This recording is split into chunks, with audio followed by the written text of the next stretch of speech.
Olá, seja bem-vindo, seja bem-vinda. Esse é o programa OAB Nacional Especial Retrospectiva. Você, claro, é o nosso convidado. Fique com a gente, já estamos no ar.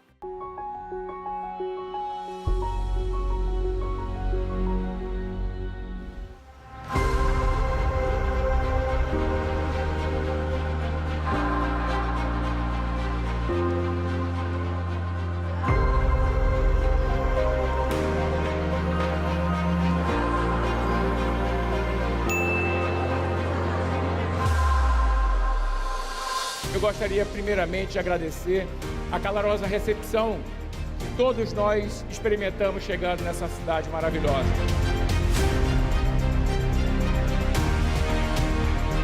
E eu declaro aberta a 24ª Conferência Nacional da Advocacia Brasileira. Que Deus abençoe todos nós.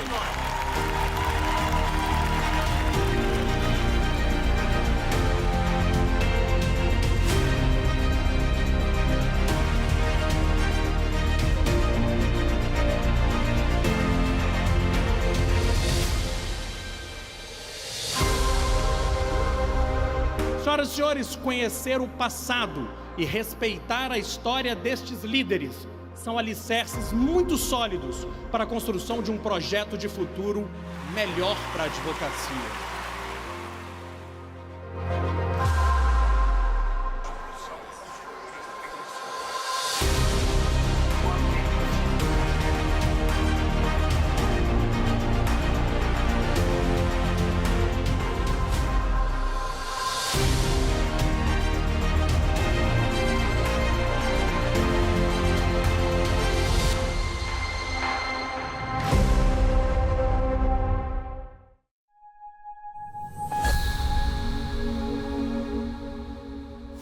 Aconteceu em Belo Horizonte a 24ª Conferência Nacional da Advocacia Brasileira, com o tema Constituição, Democracia e Liberdades. O evento contou com a participação de quase 22 mil inscritos e 400 palestrantes nacionais e internacionais.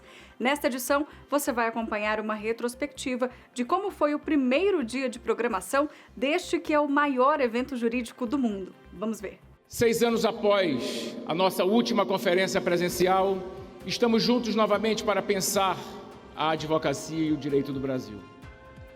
Hoje também iniciamos o ciclo de debates que determinará os rumos da Ordem dos Advogados do Brasil nos próximos anos. O contexto dessa quadra histórica é de que acontecimentos atípicos que exigiram uma pronta resposta em apoio ao regime democrático e à Constituição de 1998. A OAB tem insistido que o momento é de trabalhar com vistas ao diálogo institucional e à segurança jurídica. Essa é a única via possível para o nosso desenvolvimento enquanto nação.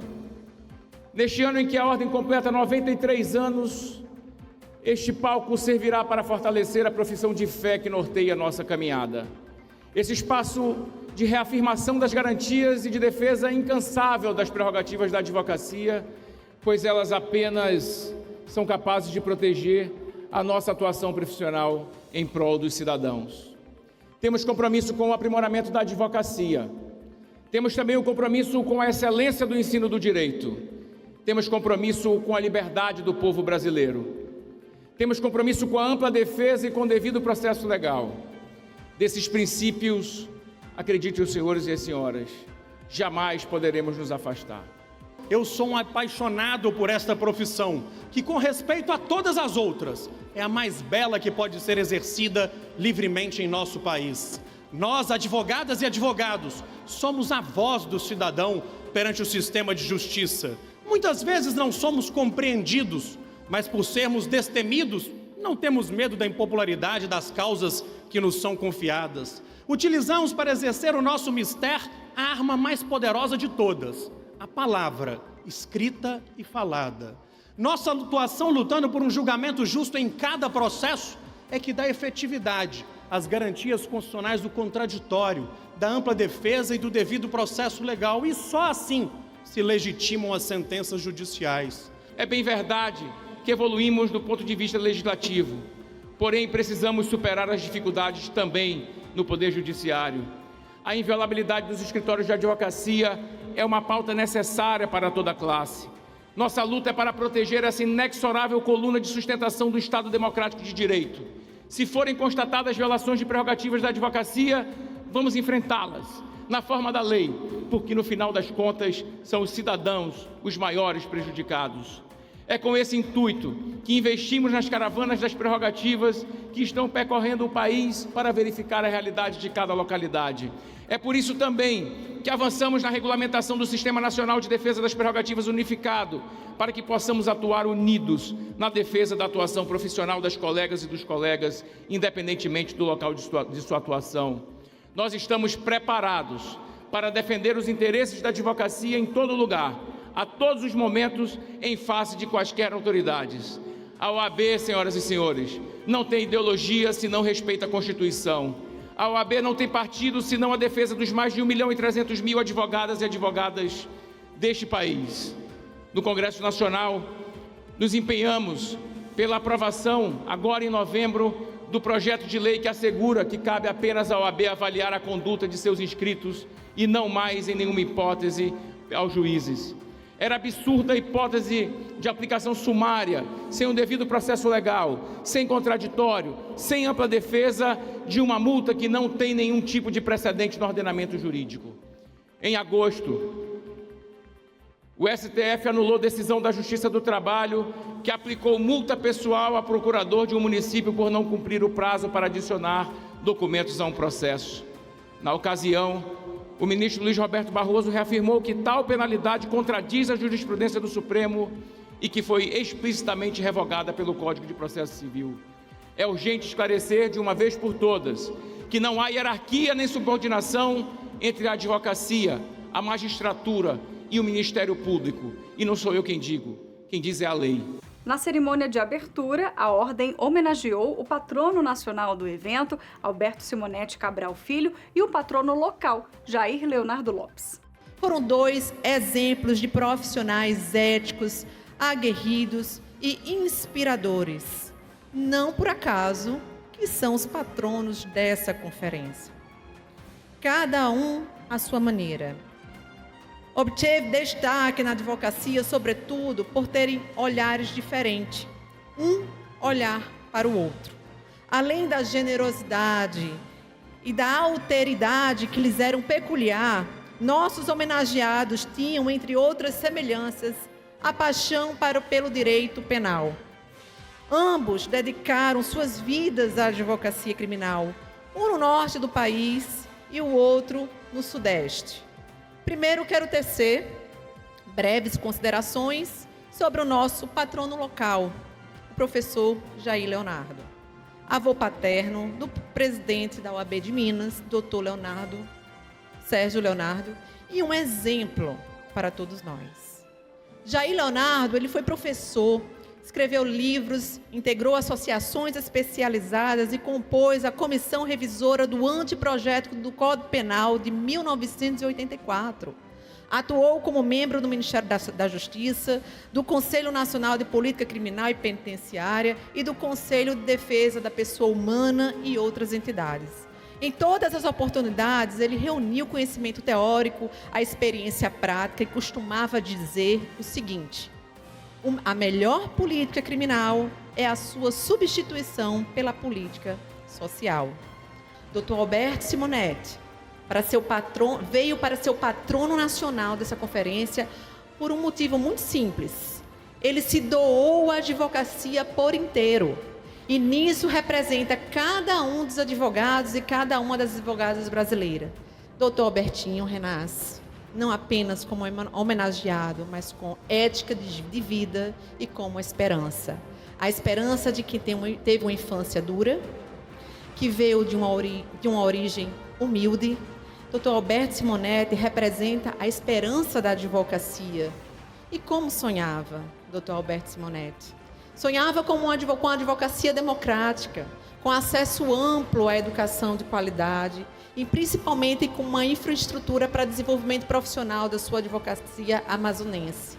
Suas aspirações saíram do campo do sonho e tornaram-se reais. Ele propôs e simplesmente realizava. O nosso patrono é um exemplo de líder da classe. A medalha Rui Barbosa, maior honraria da OAB Nacional, foi entregue ao membro honorário vitalício da entidade e também deputado constituinte Bernardo Cabral.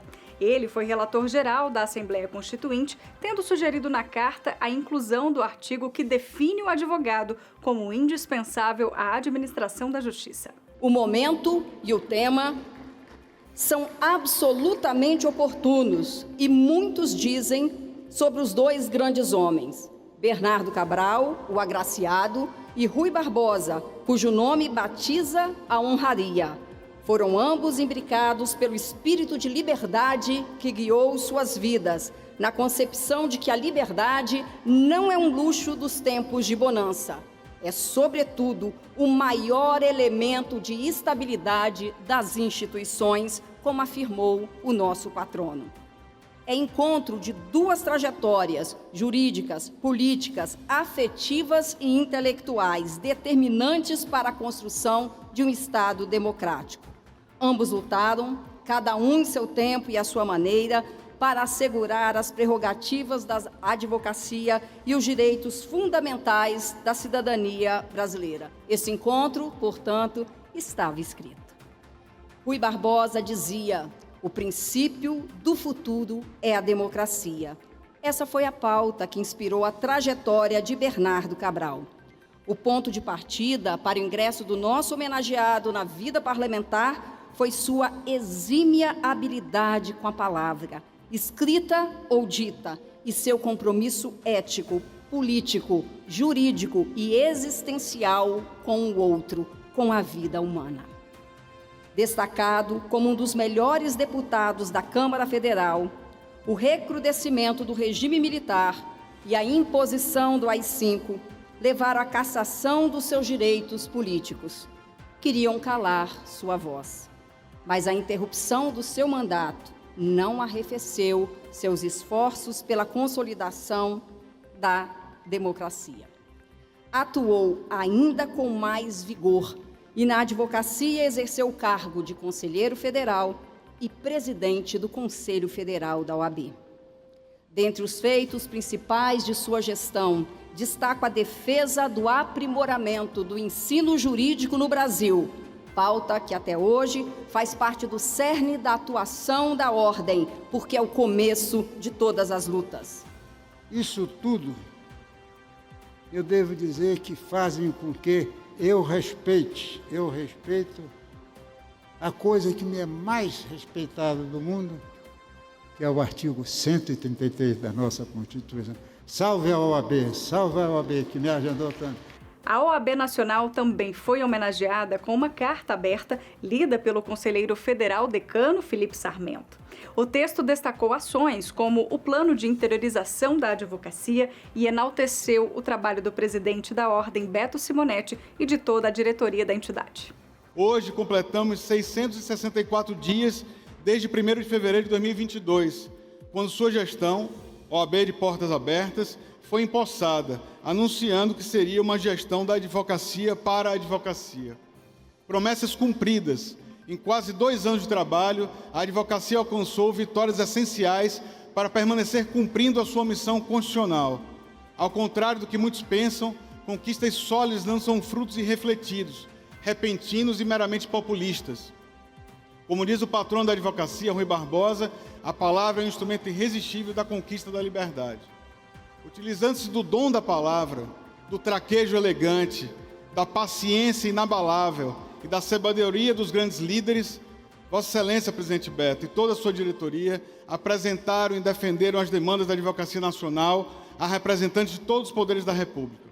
Mantiveram-se fiéis às suas origens e compromissos, e com a civilidade e firmeza, ao lado das lideranças da advocacia de todo o país, lutaram diariamente para expandir as prerrogativas da classe, proteger direitos fundamentais e defender a democracia brasileira. Sem pretensão de atender expectativas alheias, Vossa Excelência, Presidente Beto, escolhe sempre o caminho do diálogo saudável, republicano, propositivo e produtivo. O espírito agregador é a marca da sua gestão, da nossa gestão. E não para por aí. O presidente do Supremo Tribunal Federal, ministro Luiz Roberto Barroso, defendeu durante sua fala na palestra magna o papel das instituições democráticas e lembrou de sua atuação como advogado por 30 anos. Eu fui advogado por 30 anos. Tive uma vida feliz e realizada na advocacia e tenho as melhores lembranças. Mais do que isso, Beto, tenho muita saudade. E nessa interlocução com o Beto Simonetti, tenho procurado ouvir e atender tudo o que é possível. Eu fui advogado 30 anos e queria dizer para todos, a vida de juiz é uma vida difícil. O juiz tem que ouvir uma parte, tem que ouvir o advogado da outra parte, tem que ouvir o Ministério Público. No crime tem que zelar pelos direitos fundamentais do acusado, tem que zelar também pelos direitos da próxima vítima, tem que zelar pela funcionalidade mínima do tribunal. É uma vida difícil de equilíbrio entre posições diferentes e postulações igualmente justas ou pelo menos defensáveis. Agora nós vamos para um breve intervalo e voltamos na sequência com mais OAB Nacional Especial Retrospectiva. É bem rapidinho, não saia daí.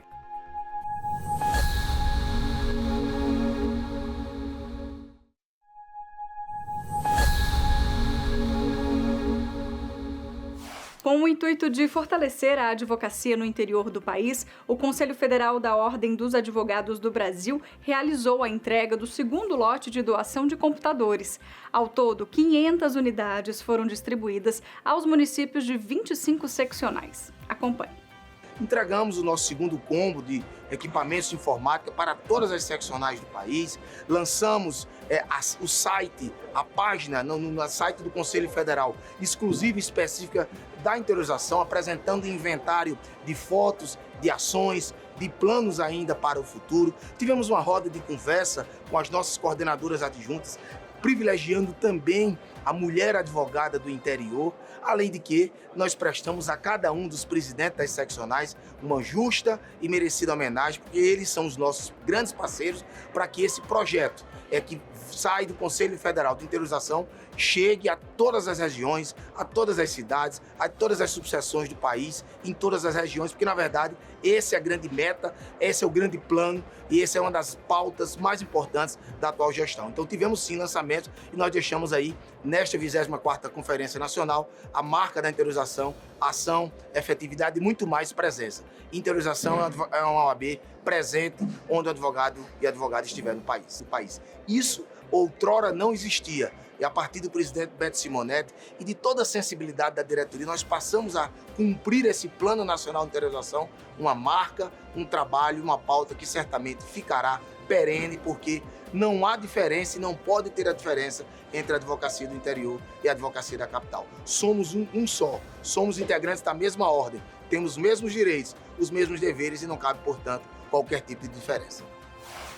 A OAB Nacional antecipou parte dos resultados do Estudo Demográfico da Advocacia Brasileira, primeiro levantamento do gênero já produzido no país durante a Conferência Nacional da Advocacia.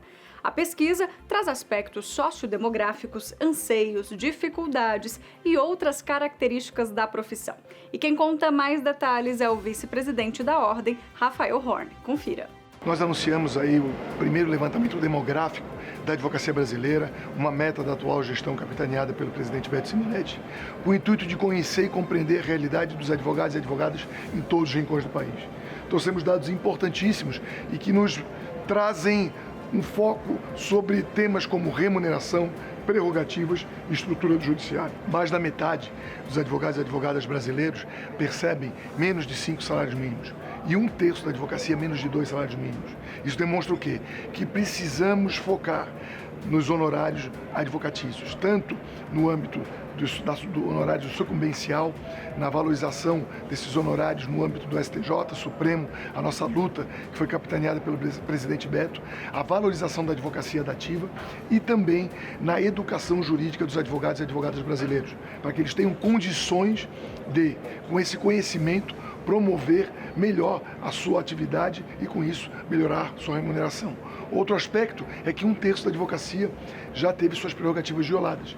E aí alguns pontos merecem atenção. Primeiro, a nossa luta por trazer gravação dos atos processuais, que tem desnudado e trazido à baila violações de prerrogativas em vários atos processuais, audiências e sessões de julgamento.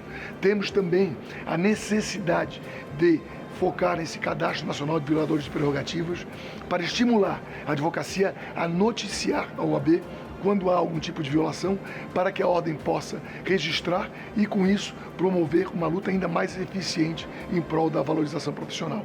E, por fim, mais da metade da advocacia avaliou mal a estrutura do judiciário, o que demonstra que precisamos dialogar cada vez mais com o CNJ, o Conselho Nacional de Justiça, para buscar a melhoria da prestação jurisdicional em nosso país. E esse diálogo institucional, liderado pelo presidente Beto Simonetti, tem surtido efeito, né? E essa luta ela acaba sendo revigorada por conta dos resultados da pesquisa, que demonstram que estamos, sim, no caminho certo. Neste bloco, você vai conferir também os principais painéis da Conferência Nacional da Advocacia Brasileira. O evento contou ao todo com 50 painéis dedicados a temas do universo jurídico e também questões atuais do país. Um deles tratou exclusivamente de prerrogativas da advocacia. Confira. A pauta das prerrogativas, não há dúvida que é a pauta que mais me move, me comove, me movimenta, me faz sair de casa todos os dias, atendendo os clamores da advocacia para que nós tenhamos dias mais candentes na advocacia. Prerrogativas é o que vale, nenhuma prerrogativa a menos no Brasil. Essa é a diferença que nós fazemos na vida das pessoas, dos advogados, da cidadania, do sistema de justiça. É impossível explicar para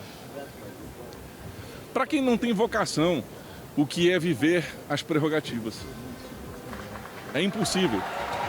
E nós estamos aqui nessa conferência linda, nessa estrutura maravilhosa, para trocar energias, trocar conhecimento, renovar, na verdade, as nossas forças.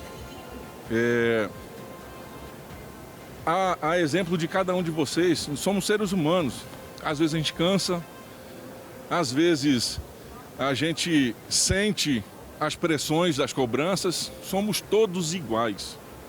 Hoje somos nós que estamos aqui, amanhã certamente serão vocês.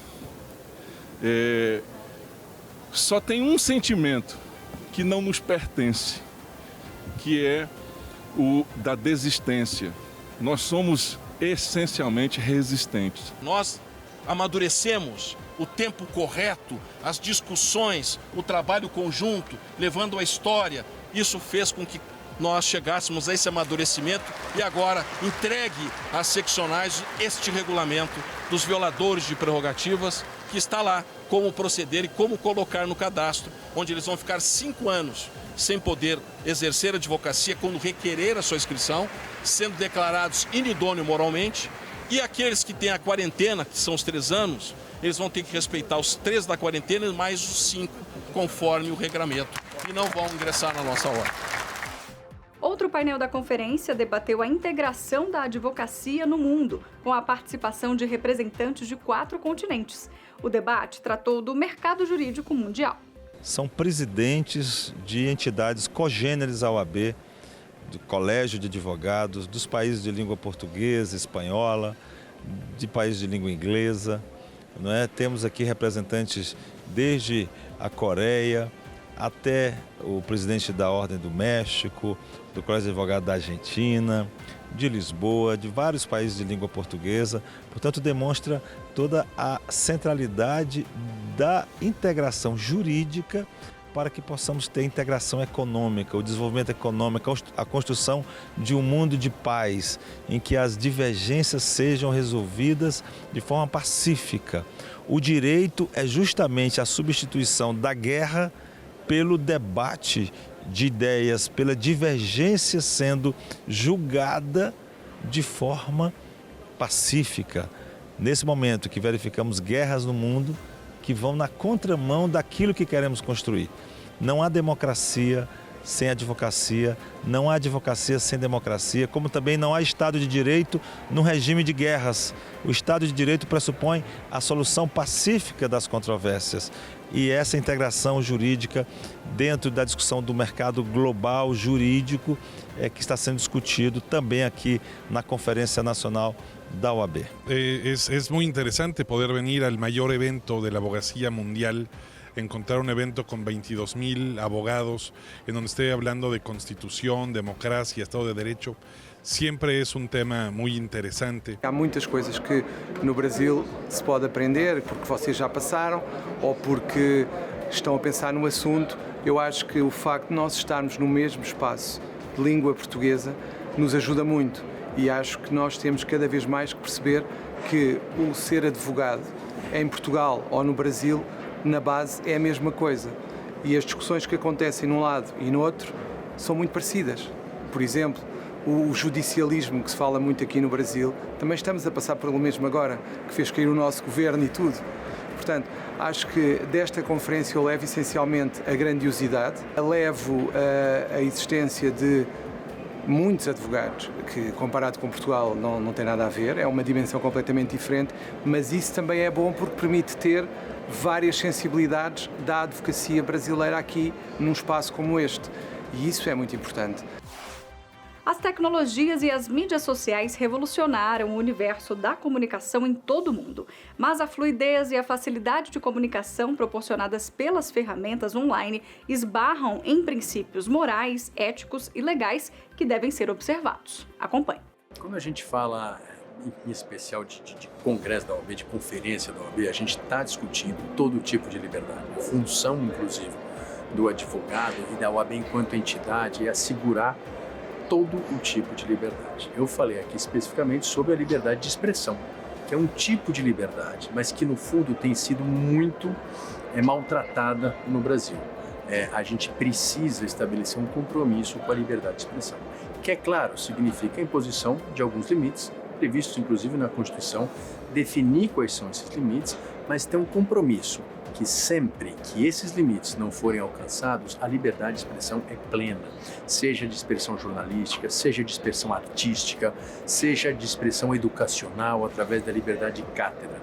Nós precisamos ter um compromisso com a liberdade, o que significa que as pessoas no Brasil têm a liberdade de expressar os seus pensamentos, a forma de ver as coisas, de qualquer maneira, desde que elas não sejam uma ameaça ou uma violência a outras pessoas, elas têm plena liberdade de expressão.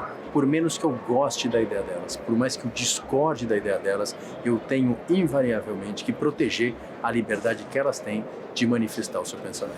Nós temos visto no dia a dia jornalistas e comunicadores serem inibidos no exercício das suas funções e das mais diversas formas, né? Inibidos às vezes por decisões judiciais, inibidos às vezes por milícias digitais que fazem sistematicamente um ataque à sua honra, à sua intimidade, e inibidos inclusive pelo que a gente chama de assédio judicial, que é o uso abusivo de demandas na justiça para desencorajar esses jornalistas deles continuarem exercendo a sua atividade, a sua profissão. Então eu acho que é o nosso papel, inclusive da Ordem dos Advogados, pensar em formas e mecanismos para proteger a atividade desses jornalistas, que é tão importante para o Estado Democrático de Direito. O advogado tem, inclusive, um âmbito de liberdade de expressão maior do que o usual. Ele pode, na defesa do seu cliente, ir além, questionar de maneira muito veemente a atuação da outra parte, do Ministério Público e do juiz. Então, o advogado, no exercício da sua profissão, ele tem limites até mais amplos de liberdade de expressão. Por quê? Porque na defesa do seu cliente, na defesa da liberdade do seu cliente, dos direitos do seu cliente, ele precisa ter um espaço amplo de liberdade de manifestação, de liberdade de argumentação, para que efetivamente essas suas ideias ou essa sua defesa possa chegar aos ouvidos do juiz e ser de alguma forma contribuir para a formação da convicção do magistrado. Este programa é mais uma produção da Ordem dos Advogados do Brasil. Aqui você fica por dentro das informações da advocacia e do judiciário, além de acompanhar entrevistas especiais, matérias exclusivas e muito mais. Não deixe de seguir também as nossas redes sociais e conferir as principais notícias no site da OAB Nacional. Eu sou Mariana Xavier e agradeço pela sua companhia. Nos vemos na próxima semana. Até lá!